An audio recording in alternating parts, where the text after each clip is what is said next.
नमस्कार मंडळी, जय महाराष्ट्र. आपलं स्वागत आहे आपल्या यूट्यूब चॅनलवरती. योजना कार्य लोकप्रिय यूट्यूब चॅनलला आपण जर सबस्क्राईब केलं नसेल तर मित्रांनो सुरुवातीस विनंती आहे, आपण या यूट्यूब चॅनलला सबस्क्राईब करायचं आहे.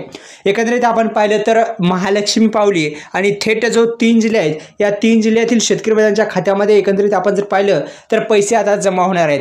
कारण की अतिवृष्टी आणि नुकसान भरपाई मंजूर झालेली आहे. साधारणपणे हे दुसरा टप्पा शेतकरी बांधवांच्या खात्यामध्ये आता जमा होणार आहे. संपूर्ण बातमी जाणून घेऊ. व्हिडिओ आवडल्यास लाईक करा, चॅनलला सबस्क्राईब करायला विसरू नका.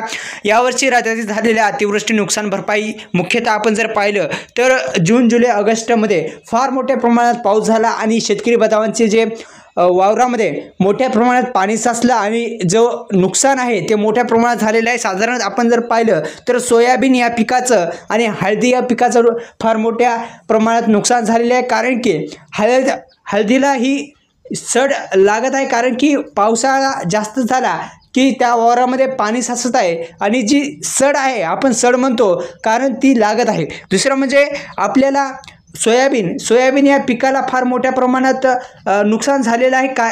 काही शेतकरी बांधवांचे जे सोयाबीन आहे वावराच्या वावर वाहून गेलेले आहे. दुसरं म्हणजे मित्रांनो आपण जर पाहिलं तर सोयाबीन या पिकाचं आणि हळदी या पिकाचं नुकसान झालेलं आहे. हळदीला पण सड लागत आहे, फार मोठ्या प्रमाणात नुकसान झालेलं आहे आणि शेतकरी बांधव फार मोठ्या प्रमाणात चिंतेत आहे. दुसरं म्हणजे सर्व जिल्ह्यातील सरसकट शेतकरी बांधवांना अतिवृष्टी आणि नुकसान भरपाईचे पैसे हे द्यायला पाहिजे. अत्यंत महत्त्वाचं आहे, कारण की शेतकऱ्यांकडं फार मोठ्या प्रमाणात सरकारचं पण दुर्लक्ष होत आहे आणि कृषी मंत्री यांचं सुद्धा सरसकट ओला दुष्काळ हा प्रत्येक जिल्ह्यामध्ये जाहीर करायला पाहिजे. कारण की मोठ्या प्रमाणात नुकसान हे शेतकरी बांधवांचं झालेलं आहे. मित्रांनो आमच्या इकडे जर पाहिलं तर सगळ्या शेतकरी बांधवांचं नुकसान हे झालेलं आहे. काही शेतकरी बांधवांचे वावरच्या वावर वाहून गेलेले आहेत, फार मोठ्या प्रमाणात नुकसान झालेलं आहे.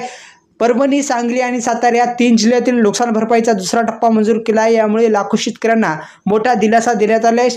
नुकसान भरपाई थेट खात्यामध्ये EKYC केल्याच्या नंतर तुमच्या खात्यामध्ये जमा होणार आहे आणि मिळेलच अशी शक्यता आहे. दुसरं म्हणजे यामुळे वितरणाची प्रक्रिया अधिक पारदर्शक आणि जलद होईल.